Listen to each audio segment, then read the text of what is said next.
Assalamualaikum warahmatullahi wabarakatuh. Perkenalkan, nama saya Melda Yunita SE SHMMCM. Saya adalah dosen tetap Prodi Manajemen Fakultas Ekonomi dan Bisnis Universitas Muhammadiyah Bengkulu. Sebagai dosen memiliki kewajiban melaksanakan tridharma perguruan tinggi, yaitu pengajaran, penelitian, dan pengabdian. Dalam bidang pengajaran, mata kuliah yang pernah saya ampu antara lain strategi pemasaran, pengantar bisnis, pengantar manajemen, manajemen strategi, kewirausahaan, ekonomi UMKM dan koperasi, dan hukum bisnis. Adapun model pembelajaran yang akan saya gunakan yaitu Delivery Interaction Assessment, yang mana delivery merupakan proses penyampaian materi dengan baik kepada mahasiswa agar mudah dipahami. Pada kegiatan ini saya menggunakan buku ajar yang mudah dipahami oleh mahasiswa, ada berupa contoh soal, dan saya juga menggunakan PowerPoint. Interaction merupakan interaksi antara dosen dengan mahasiswa ataupun interaksi mahasiswa dengan mahasiswa.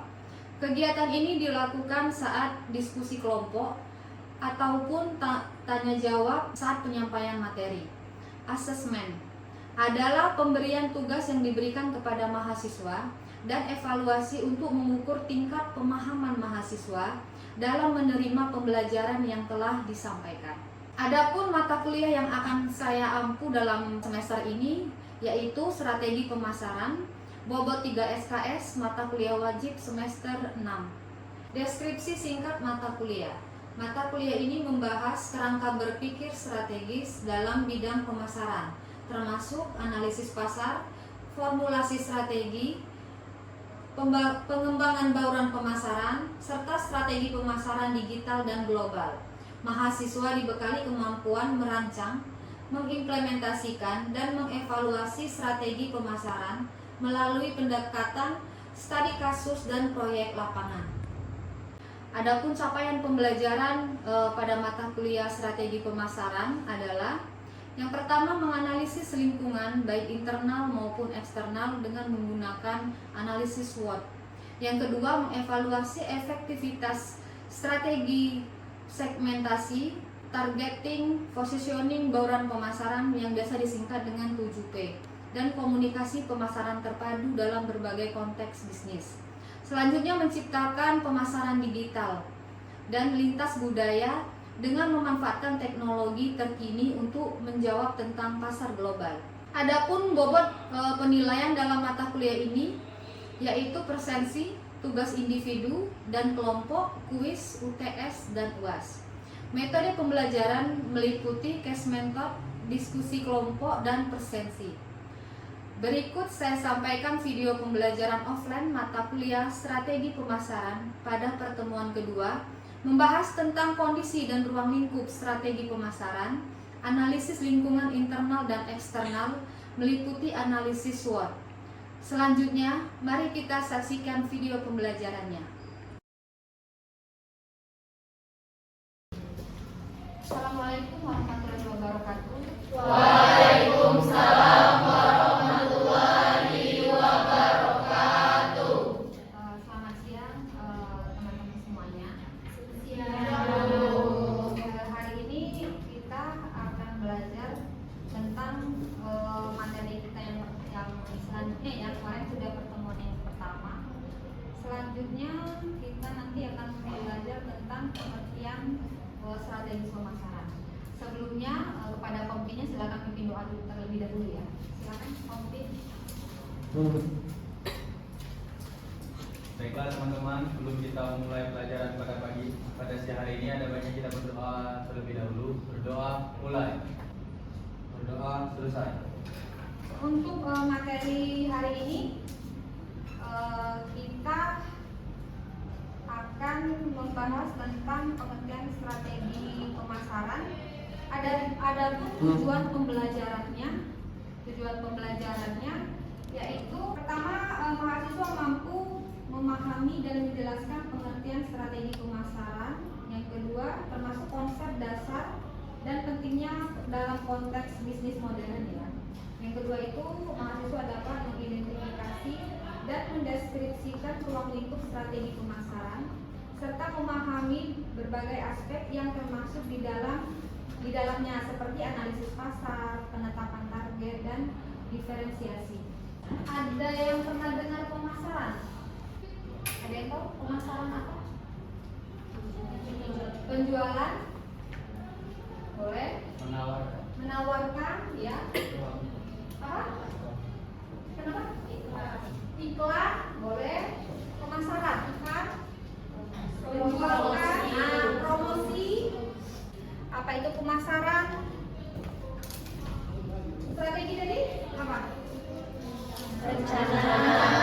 Kalau rencana, terus ada lagi tadi teman yang bilang Teknik.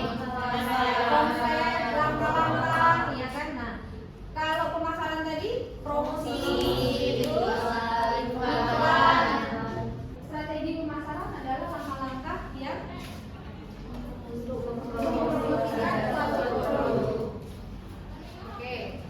Nah, sekarang coba kalian lihat dulu di PowerPoint Ibu ya. Itu pengertian strategi pemasaran itu rencana komprehensif untuk mencapai tujuan pemasaran melalui kegiatan seperti segmentasi pasar, penargetan, penentuan posisi produk. Itu. Ya. Kalau pengertian strategi pasar itu rencana komprehensif untuk mencapai tujuan pemasaran dengan kegiatan seperti segmentasi pasar, penargetan, penentuan posisi produk. Strategi pemasaran.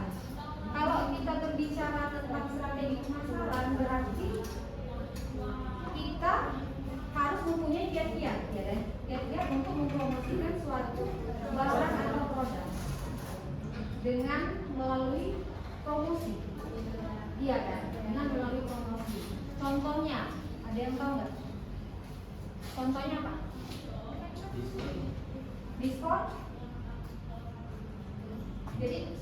Jadi apa namanya, seorang sales misalnya, seorang sales untuk mempromosikan produknya pasti dia mempunyai strategi, mempunyai kiat-kiat supaya produknya itu laku terjual. Kalau sales itu kan identik mereka dengan target, iya kan? Jadi misalnya dalam satu hari ini mereka punya target misalnya menjualkan suatu produk itu 10 atau 15 piece misalnya, ya kan? Nah, jadi untuk seorang sales, bagian marketing dia harus mempunyai strategi dalam menjualkan barang tersebut, menjualkan produk tersebut. Misalnya tadi kata temannya diskon, ya kan? Diskon. Padahal sebenarnya harga itu sudah tertera, tapi dinaikkan sedikit nilainya, nanti didiskon. Itu sebenarnya. Iya, jadi sebenarnya mereka menjual barang itu udah headnya sedikit, harganya mau dinaikkan sedikit sama mereka. Di situ mereka untuk promosi, ya kan, diskon. Biasanya kan kalau ibu-ibu yang, terutama ibu-ibu yang mau belanja, kalau udah dengar misalnya diskon 20%, diskon 30%, kita udah langsung, ya kan, langsung kita semangat gitu kan untuk belanja, ya kan, gitu. Ataupun kalau misalnya ibu contohkan seperti kita acara abot kemarin, ada kalian nonton abot nggak kemarin? Iya. Nonton kan? Itu ibu malah lebih tertarik dengan salah satu produk, ya, salah satu produk makanan, UMKM makanan. Mereka itu menjual pempek itu dengan banner, di situ ada di bannernya itu 20.000 sepuasnya. Iya. Ada yang iya kan? Nah, 20.000 sepuasnya. Padahal kalian tahu nggak? Itu apa namanya? Kalian ada tempatnya, ada mangkoknya. Itu namanya sangat kecil, iya kan? Namanya kecil sekali itu sebenarnya. Mungkin 10 pempek nggak masuk di situ. Dia kan kita masukin pempek misalnya 3, 5 atau 10 lah. Tapi kalau udah jatuh nggak bisa, ya kan, kita maksudnya mau kita semuanya itu kan nggak bisa kan. Jadi paling di situ kalau ibu lihat kemarin paling 8 pempek bisa masuk ke situ. Jadi maksud ibu supaya kalian lebih memahami, ibu contohkan dengan hal yang lebih sederhana. Berarti kan harganya sama kan kayak di pasaran, ya kan? Sama kayak di pasaran sebenarnya, mereka juga pasti ada untungnya. Tapi karena memang sebagian dari promosi tadi, jadi berbagai cara, berbagai teknik lah mereka untuk mempromosikan produknya. Itu maksudnya. Paham ya?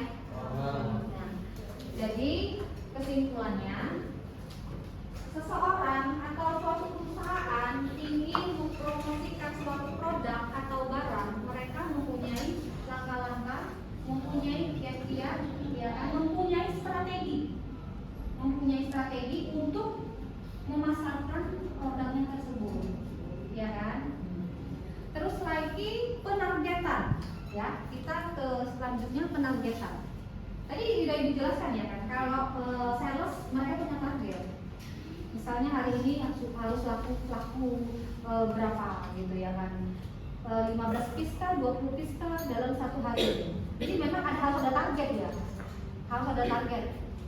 Dalam menjual produk itu memang kita harus punya target. Selanjutnya penentuan lokasi atau posisi produk. Jadi ibu contohkan seperti ini. Misalnya kalau kita berjualan makanan, ada yang maksud ibu tuh khusus untuk yang menjual makanan, yang menjual produk makanan. Jadi untuk memasarkan suatu produk kita juga harus tahu nih posisinya di mana untuk memasarkan produk ini, lokasinya di mana. Otomatis kalau kita misalnya mau menjual makanan, kita akan mencari tempat yang strategis. Seperti kayak di Pantai Panjang kan semuanya strategis ya, karena itu kan di pinggir jalan. Cuma maksud ibu kan, kalau di daerah ujung itu kan mereka banyak yang jualan pakaian, ya kan?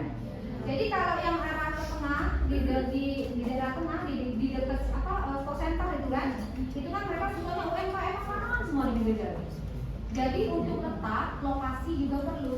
Jadi kalau kita mau menjual barang dan menjual makanan, jadi jangan kita campurkan dong. Misalnya kita berjualan kan di misalnya di bagusnya kalau makanan ya kita cari posisi yang memang strategis. Misalnya di pinggir jalan, iya kan. Jadi orang-orang mudah melihat, mudah mengenali dan mudah mereka untuk membeli produk kita. Yang kedua, kita harus mengemas atau mendesain produk kita sebaik mungkin. Selanjutnya kita harus punya banner ya. Jadi memang kita harus kasih tahu maksudnya dengan orang di daerah situ kan. Oh saya ini misalnya jualan makanan apa yang kekinian sekarang, cilok misalnya, ya kan?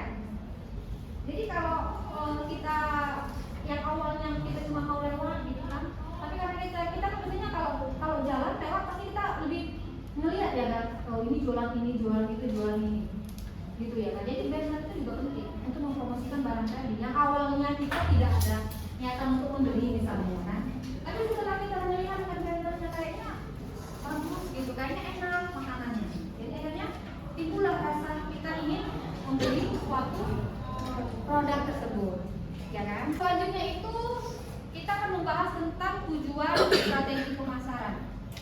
Ada yang tahu tujuannya apa? Apa tujuannya? Mencapai target. Ada lagi yang tahu? Tujuan? Meningkatkan penjualan. Meningkatkan penjualan. Oke. Tadi temennya ada yang bilang tujuan strategi pemasaran itu mencapai target, meningkatkan penjualan. Ada lagi? Menarik pelanggan. Ada lagi? Mendapatkan keuntungan. Ya. Jadi tujuan strategi pemasaran itu sasaran yang spesifik yang ingin dicapai melalui implementasi strategi pemasaran ya, seperti peningkatan penjualan atau pangsa pasar. Sasaran spesifik ingin dicapai melalui implementasi pemasaran seperti tadi misalnya promosi tadi ya Pak. Jadi kita harus tepat, sasarannya harus tepat gitu ya. Apa sih tujuannya? Untuk meningkatkan penjualan atau pangsa pasar. Itu tujuannya ya. Oke, selanjutnya ruang lingkup strategi. Ada yang tahu ruang lingkup strategi? Apa itu ruang lingkup strategi? Lokasi atau area yang pas untuk strategi. Nah, lokasi atau area yang pas untuk strategi tersebut, ya kan? Jadi ruang lingkup strategi pemasaran itu batasan dan cakupan area, ya, area oleh strategi pemasaran termasuk produk, ya kan? Apa lagi? Harga, promosi, dan distribusi. Dan distribusi, ya. Jadi ruang lingkup strategi pemasaran itu mencakup harga, produk, promosi, dan distribusi untuk pendistribusian produk tersebut. Jadi ibu ambil contoh itu yang kalian udah pahami saja, ya. Selanjutnya kita masuk ke peran strategi dalam keunggulan bersaing, yaitu bagaimana strategi membantu perusahaan menciptakan dan mempertahankan keunggulan atas pesaingnya di pasar. Ada yang paham nggak definisi ini maksudnya? Bahasa kalian, dengan bahasa kalian aja. Dengan bahasa kalian. Jadi di pasar itu banyak pesaing, ya. Banyak sekali pesaing. Bagaimana produk kita atau suatu perusahaan ini tetap mempertahankan produknya walaupun pesaingnya banyak. Yang ibu contohkan tadi sederhana tadi, yang promosi 20 tempe 20.000 sepuasnya. Banyak kan ibu yang jual UMKM yang jualan tempe banyak sekali, ya kan? Tapi bagaimana suatu UMKM tersebut mempertahankan produknya, bagaimana supaya maksudnya tetap laku di pasaran walaupun banyak juga yang jualan begitu. Misalnya si A jualan tempe, si B juga jualan tempe, ya kan? Bagaimana si C, si D juga banyak, ya kan, kalau kita di Bengkulu, ya kan? Tapi bagaimana kita mempertahankan produk kita tadi, maksudnya supaya tetap laku di pasaran. Salah satunya tadi itu tadi ibu bilang dengan promosi tadi, ya kan? Orang tuh bakal tertarik loh kalau melihat promosi itu, bakal tertarik, ya. Apalagi tadi ngomong seperti itu, kalau sudah lihat diskon 10%, diskon 50%, nah itu udah pasti kita udah ini, ya, udah buru-buru gitu kan. Paling tidak kita melihat dulu barang gitu, ya kan. Jadi peran strategi dalam keunggulan bersaing itu bagaimana strategi membantu perusahaan menciptakan dan mempertahankan keunggulan atas pesaingnya di pasar. Paham kalian tuh atas ini? Paham. Jelaskan, paham? Paham. Oke, ada yang mau bertanya? Kalau mau ada yang bertanya silakan. Kalau enggak, kita lanjutkan dulu ke materi yang selanjutnya. Kita masuk ke sekarang kita masuk ke materi selanjutnya, membahas tentang analisis SWOT. Ada yang pernah dengar apa itu SWOT? Ada yang pernah dengar nggak? Analisis SWOT. Analisis, apa itu analisis? Mengamati, analisis. Kalau SWOT, apa itu SWOT? Biasanya kalau SWOT identik dengan kekuatan, kelemahan, ya, peluang, ancaman, ya kan? Kalau kita baca nih misalnya SWOT yang ada di satu kita pasti peluang, ya kan? Ancaman, kelemahan, kekuatan, ya. Jadi analisis SWOT adalah metode perencanaan strategi untuk mengidentifikasikan kekuatan, kelemahan, peluang, dan ancaman dalam suatu proyek atau bisnis.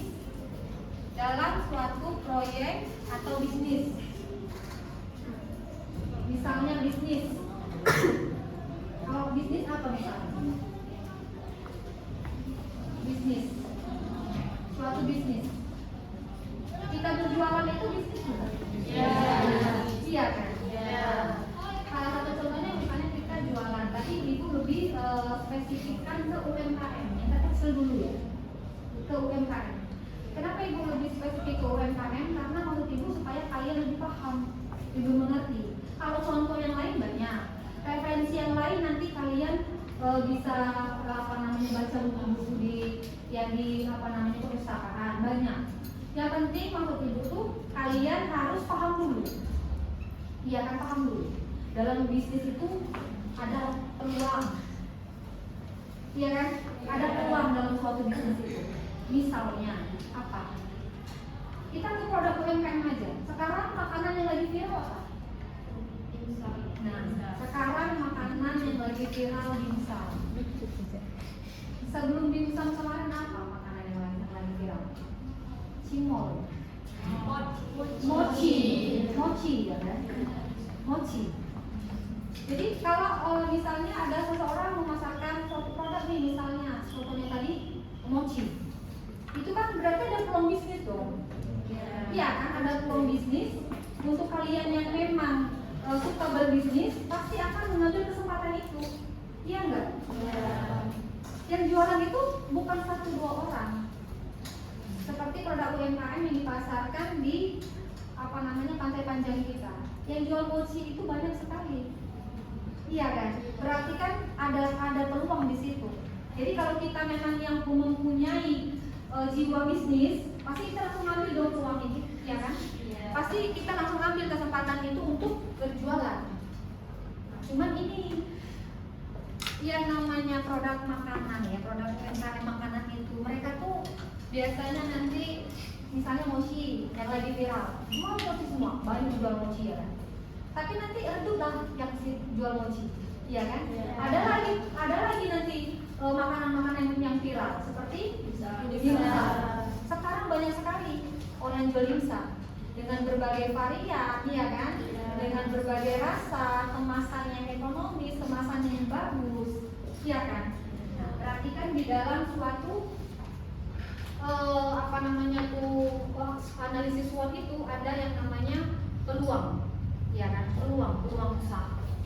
Di dalam peluang itu juga ada ancaman, ya kan? Ada ancamannya. Di dalam peluang itu pasti ada ancaman. Ancamannya tadi apa?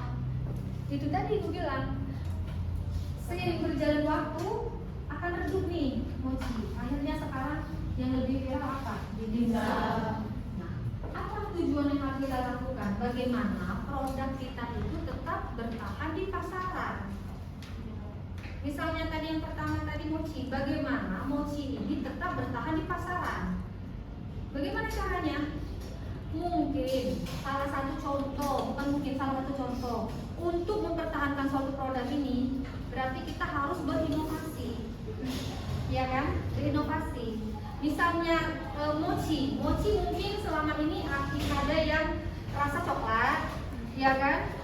Yang mungkin ada cuma rasa stroberi, tapi itu kan cuma rasa ya, rasanya aja.